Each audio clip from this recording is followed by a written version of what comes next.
Maxwell, Samuel. a happy vinyl club to you, compadre. And peace be with you too. Brother, how art thou? Thou art Jeezy. Jeezy. Yeah. Wow, you're so hip and with it, brother. You know me, son. Look, last week you gave me some homework. Also, hello, everyone listening. G'day. Nice from you. Let's get straight into it. Last week you gave me some homework. The Fat of the Land by Prodigy. Not to be confused with The Prodigy, because I think there's a band called The Prodigy. Yeah, I think slightly different vibe. Very different vibe and very much not my vibe. But look, I thoroughly enjoyed this album. It reminded me... Just down tools after that. Yeah, and thanks for coming, everyone. No, but before we dive in, I wanted to give a bit of relevance to the period in which it came out, Maxwell. Yeah. The time was 1997. Oh. A good year for my parents, if I say so myself. Well, yeah. You know, I parted ways with Dad and then emerged from my mother, happy as Larry, in about July 1997. Yeah, you would have parted with your dad late 96. Yeah, parted with Dad probably, November 96? Yeah, does anyone have a birthday around late October, November? My sister, but she was 2 years after me, so yeah. Preparatory. Yeah, they were sort of getting ahead of the curve there. Getting ahead, were they? I don't think they were, Sam. Yuck. That's my parents you're talking about. They are beautiful people. They are. They don't watch the show, so it's fine. Look, The Fat of the Land came out in 1997, which was a huge year for music. And I feel like it was a really interesting time and a shift in sound. So I looked back at some of the albums that came out in 1997, and I think it's important to preface it was sort of, like I said, this shift in pop music and experimental artists and musicians were really sort of coming to the forefront within the industry. So not only did you have Fat of the Land by Prodigy, you had OK Computer by Radiohead, you had Homework by Daft Punk, you had Homogenic by Bjork. Yeah, huge. All came out in that year. And then you add in albums from the Foo Fighters, Spice Girls, Wu-Tang Clan, Oasis, and even bands like Third Eye Blind all dropped massive albums in that year. So I feel like the Prodigy sort of fit right in this wave of experimentation and kind of rode it into success, which is a strange thing to say given that it was in many ways a bit of like a magnum opus album that they didn't particularly top. Yeah, I know what you mean. A good year to be a British musician, I think, at this time as well. Like, obviously you mentioned Foo Fighters and Daft Punk and a couple other Bjork, who are not British, but like Radiohead, The Verve, Spice Girls, Prodigy, like all dropping absolute heaters. Yeah. And I feel like it's usually the UK that comes through with these groundbreaking sounds. Like you think about the Beatles in the 60s and then you think about Oasis, what they did for, you know, Brit rock. And then you've got Radiohead are British. Yeah. Radiohead, Prodigy, even bands like Bring Me the Horizon in the new sort of Don Broco's another one. Like they just have these bands that they're close enough to America to see pop in sort of real time, but then they're, I guess, creative enough to switch it and make it seem completely groundbreaking. They've got that weird sort of geographical position, if you will. I think it's the kind of thing where America creates a lot of these things because of this, America's so big, you know what I mean? Like there's 350 million Americans, which means someone's always making something weird, but it's so hard for that to then disperse to the masses. And then Britain comes along and goes, I like a bit of this, I like a bit of that. Let's put these things together. And because it's such more of a compact like industry, you can kind of get that momentum to then go ship it back to America, like ship it back in a different format where the broader American public goes, oh, fuck yeah, we like this. Yeah. Yeah. Yeah, that's a good observation, actually. Well, on this album, I think sonically it was the sort of underscore to so many iconic moments in pop culture, not even literally, sort of at a subconscious level. A lot of this sound that Prodigy inspired was so prominent through the early 2000s and so like critical to so many people's formative years. I think back to, you know, really popular games and movies in particular, and obviously the huge sort of dance scene that sparked as a result of this sound. It feels so nostalgic and iconic, and I don't know, I just think it's a sound that I'll always have time for because it when I was a kid, this sort of music was playing. I was like, fuck, life's so simple.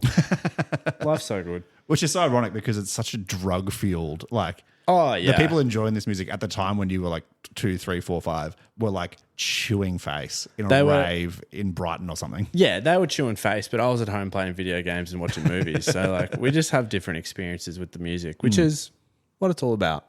But diving into the album, songs like Smack My Bitch Up and Breathe are so iconic. They've got such good like synth to them. They've got such good energy. You could work out to it. You could chew your lip to Kingdom Come on it.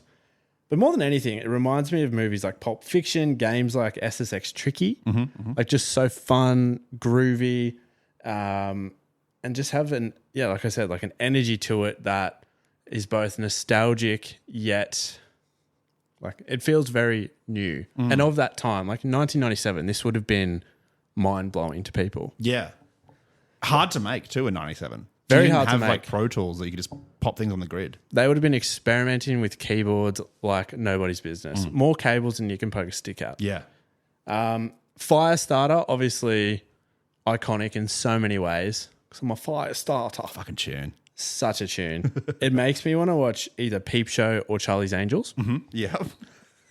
Drastic sort of contrast there, but I could see David Mitchell doing a really good Charlie's Angels. it's in Peep Show. Jeremy is dancing to it in one of the first episodes. And if you've never watched Peep Show, you got to do it. It's the best. It's so good. I tell everyone I meet that Peep Show is goated.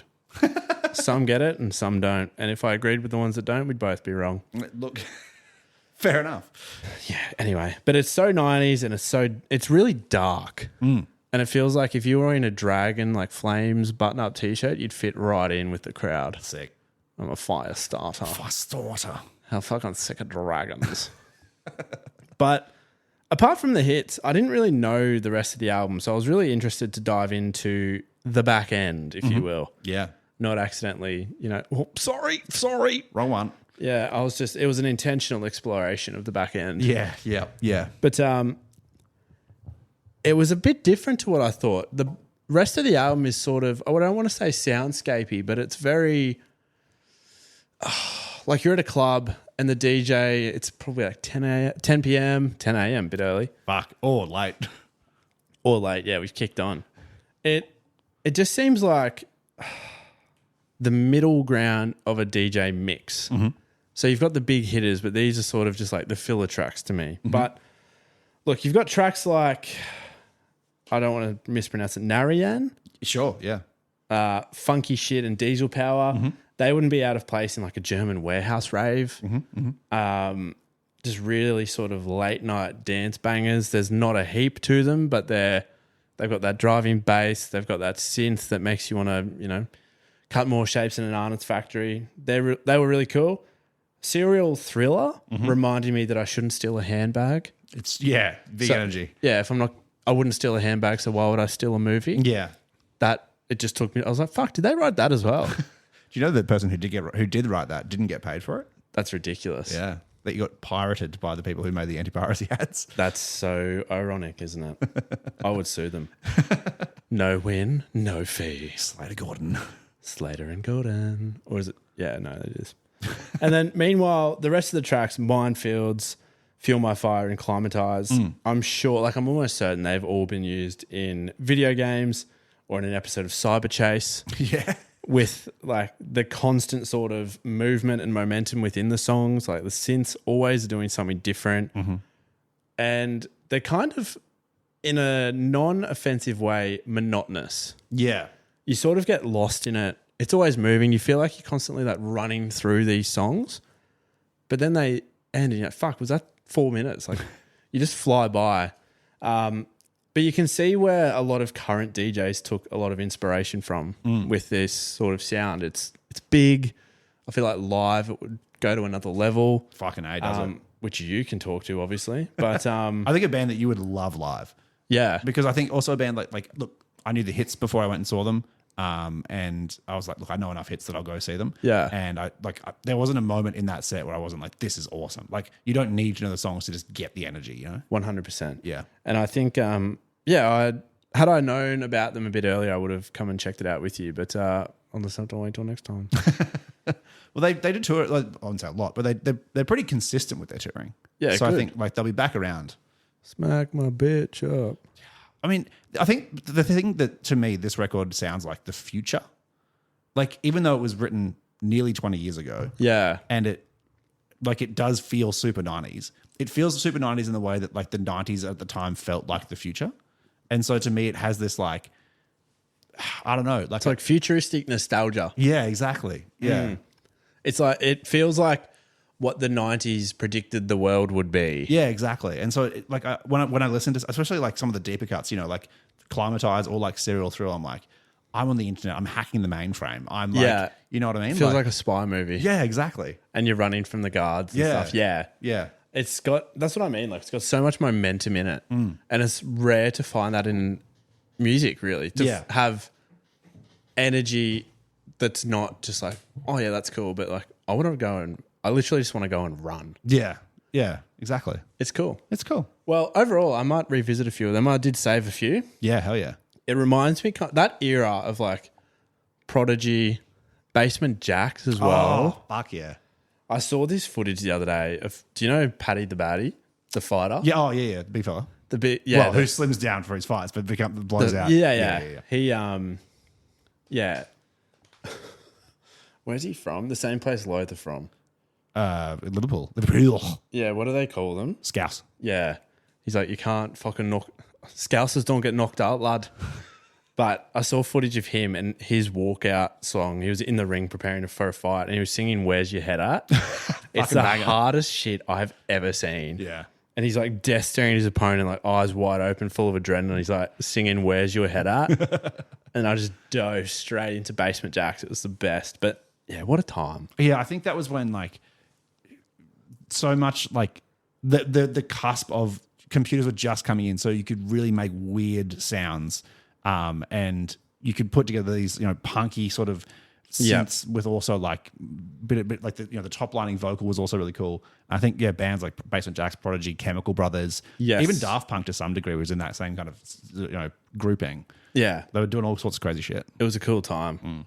All right, my homework for you, Maxwell. Let's do. Similar to the experimentation, but with a hint of sad boy. Here we go. Oh, let me take my headphones off.